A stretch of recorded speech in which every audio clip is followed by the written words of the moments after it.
What's up?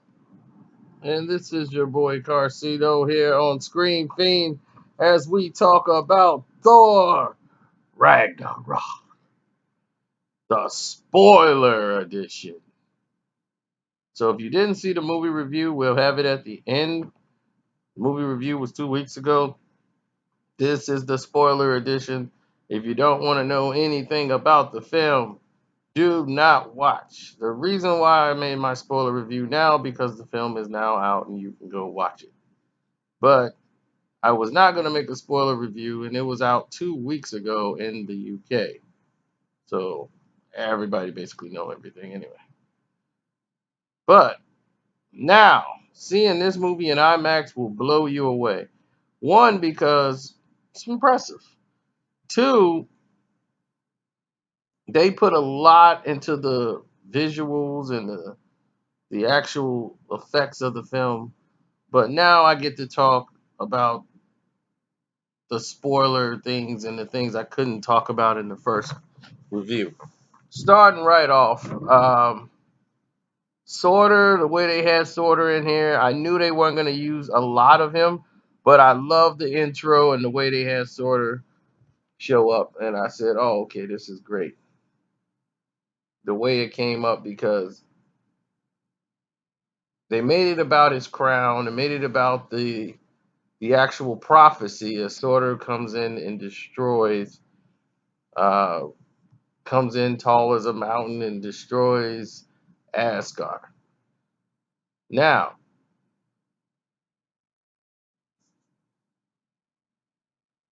the thing about this is that they changed the comics. Like, Hela was not the sister of Thor. She turns out to be the sister of Thor and the like half sister, or not, she's not even that, the stepsister to Loki. Now, the problem here is this quickly became a storyline that had way too much comedy. The sort of banter back and forth with Thor kind of took the seriousness out of it. It had its funny points, but it needed to be a little bit more serious. It could have been more effective. It had it, they, went more a little serious there. I thought, even though that was great. The actress who plays Valkyrie, her thing for the Incredible Hulk. I guess she's going to take the place of Hulk's girlfriend from Planet Hulk. Now, the only thing that they've taken from Planet Hulk is the brief storyline, which really had a huge effect in the movie Planet Hulk, which would have worked. Because in this film, the Incredible Hulk was the Incredible Hulk for over 2 years. He never changed back to Banner ever since they thought he crashed in the lake when he really didn't. He just went off radar because he went into space. And right after the Sokovia events, he ended up going all the way. So he never saw what happened, really. He was in the plane and he took off. And that was like, they told him, like, man, that was 2 years ago. He hadn't been David Banner in 2 years. And it seemed the only person that could turn him back to David Banner is uh, Black Widow. And if he didn't see that footage of her, he wasn't going to make it. Like, it was the footage they showed of her. She's the only one that could bring him out of his slump. Now, here's the problem I had. When the fight took place with the Hulk and Thor, and the Hulk recognizes Thor, and they're still fighting, which was a fun fight to watch. It was really fun to sit there and watch. The Hulk is really, they're going at it and everything, and the game master, whatever Jeff Goldblum character hits the button and fries Thor. Why in the world And this what gets me. Why in the world, when the Hulk goes up for this big gigantic Hulk smash, and he's coming down with all this force, does when he's coming down with all this force, that what's his name? Uh, it just goes black, and him and Thor are buddies now. It's like so retarded. They don't really show you like what happened. Did he hit a button or anything else? It's like, what's really going on here? So I thought that was a weird cut. And then him and Hulk are just best friends all of a sudden. But they explain how Loki was the how he got his position. I mean, he was portraying himself as Odin, as he took Odin to a retirement home and left him there on. He put him on planet Earth in a retirement home, put him under a spell, and left him there in a retirement home while he went back to rule Asgard. And then it was the trophy. I mean, a statue of Loki, and they're retelling the story of what happened in Thor 2, and Loki saved Asgard, giving his life. So everybody in the town is like idolizing him, Loki,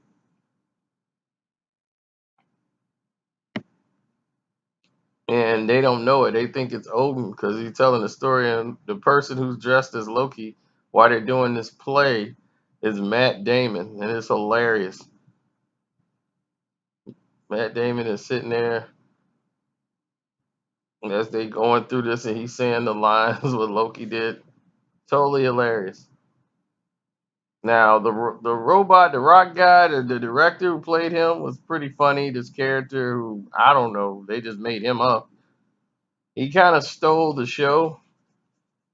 You know, it's like everybody took turns being Groot and or Drax. You know, the Hulk became Groot at one point, and then this guy became Drax, and then it was like a Guardian of the Galaxy scene all over again. It was like you never really felt they were in serious danger, and it felt like one big party. And next thing you know, the movie was over. You're like, wow, that's it? It's over. Okay, all right, that's it. It was like no real development of anything. It just was like a ride you were on. Like you were on a roller coaster ride throughout the entire film. And the one time it slowed down, it just slowed down too much. And it was like too many arcs. I like the way they went to the show the artwork when Loki fought with the Valkyrie. Who's going to end up sleeping with the Incredible Hulk? And they're going to have Hulk babies. But they explain while the Incredible Hulk can talk. I mean, since he's been there for 2 years, he's kind of growing. You know, it's like baby steps. Now that he's been the Hulk for a while, he's starting to grow. And why he's starting to grow and more of being the Hulk than Banner. And this is what David Banner was concerned about. He feels like if he turns into the Hulk one more time, he might not be able to turn back into David Banner ever. And that was scaring him because he's like, before, it's like I had one hand on the wheel and he had a hand on the other. This time it feels like, you know, he's driving the car and I'm in the trunk. So Planet Hulk went through this and you know dealt with this whole instance, but you know this is Thor Ragnarok, and you know when Thor loses his eye in here, just like his father Odin did, you see this movie had a lot of parallels about biblical things too, as Thor and them are gods, and it's kind of like they were taking a shot because Hela is the oldest daughter, the firstborn, the rightful ruler. It's like going back to biblical times of people love the fame or love what they got, but they're ashamed of how they got it. So they cover it up and make like, oh, we had a peace treaty and this, and they built everything with the 9 rounds by dominating everything with no peace.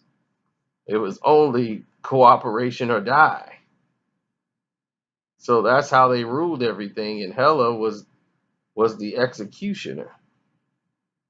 So when the only thing that was keeping her out when she was banished, because she didn't want 9 realms, she wanted to rule everything. Why are we stopping at 9? Let's keep going. And she was going to do it on her own and wanted to, vie for the throne. And Odin banished her out. And the only thing that was keeping her out was his death, which he finally passed away in this film, which was very uneventful. It looked like they just got him for 5 minutes to come in the film, to be there for this little scene. And it looked like they didn't have Idris Elba for the whole movie. They could only use him for like maybe 2 or 3 days of shooting. So they just had some anybody guarding the interests of the Bifrost. Then 2 of their characters get knocked out. I mean, get taken out when Hela comes up to Bifrost. So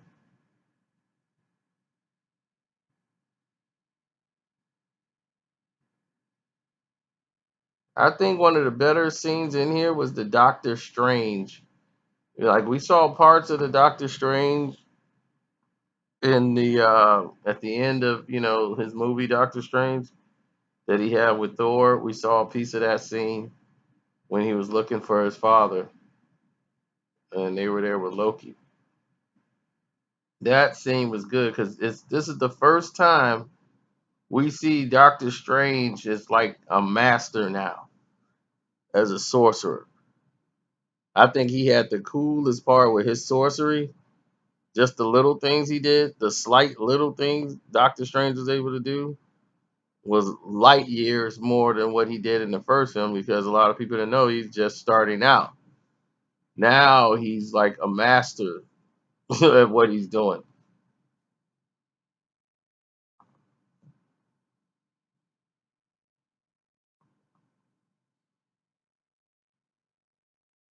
So I think it's going to be quite interesting, down the road. And then of course I think it was the quick fix thing. They didn't know how to end this film, so they had to have Sorter come in and become Giant Sorter when they throw his crown into the eternal fire, which blows up the entire Asgard once he comes along, and spikes the he comes in and spikes the what's his name, the ground with the sword he had. But Hela was fighting him, and she couldn't do anything with him. The Hawk tried to come in and smash it. So as soon as he got there, the Hawk just jumped up to smash him. And he just picked him right off his eyebrow. Like, you gotta be kidding! Get out of here. But that's basically it, man. I mean, from the spoiler talk, I don't really see anything really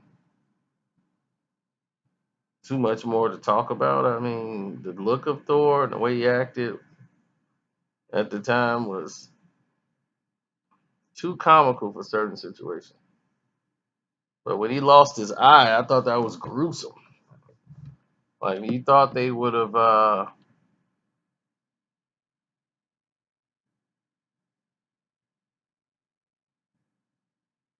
you would have thought that they had, or they would have, covered it up. 'Cause that was like, it looked nasty. Just his eye out like that.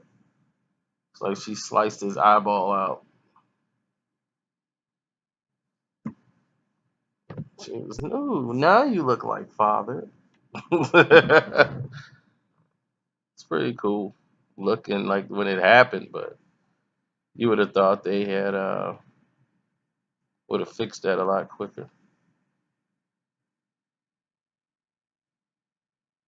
So now Thor has the patch over his eye,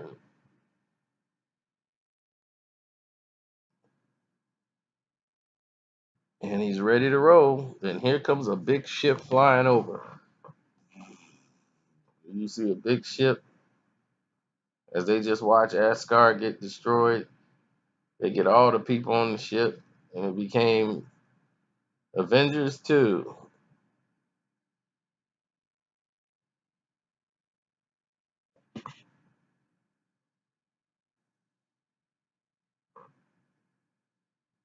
The Age of Ultron. That's all it was.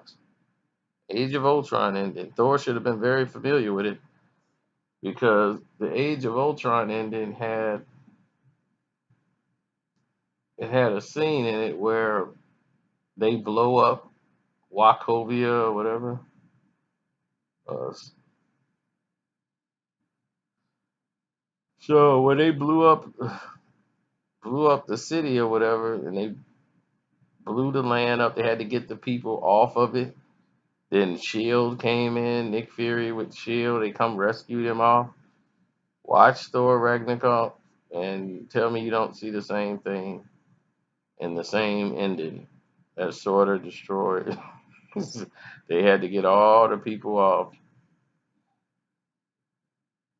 and this is the issue I had with the movie that I didn't want to tell you about because I've been telling the movie. You just did Age of Avengers, Age of Ultron, and just did it again. I just don't understand.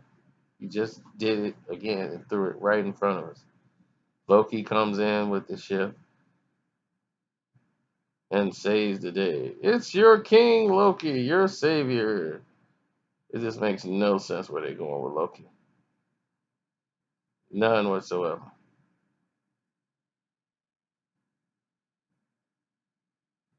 I mean, he has zero arc right now. He just wants to rule, rule, and rule.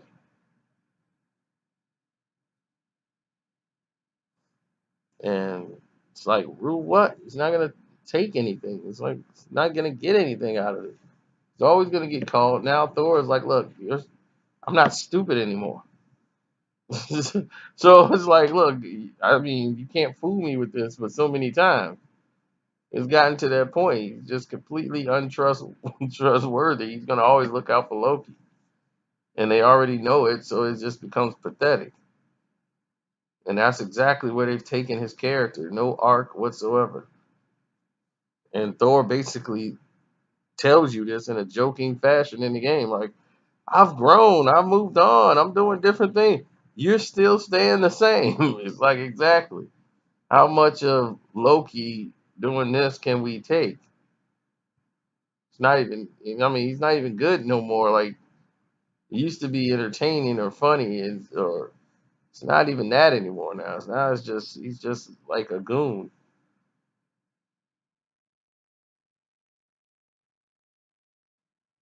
So,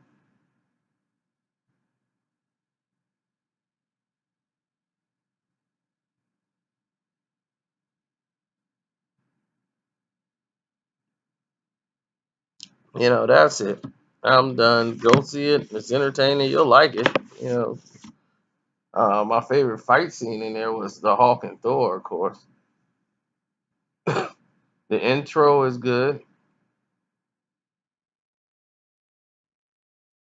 They didn't really rock out with the music like Guardians of the Galaxy, but I would say Guardians, because Hela was a real villain, I would probably say this was probably better than Guardians 2. Maybe. It's close, but it's definitely not better than Guardians of the Galaxy Part 1. Never. It's not even close.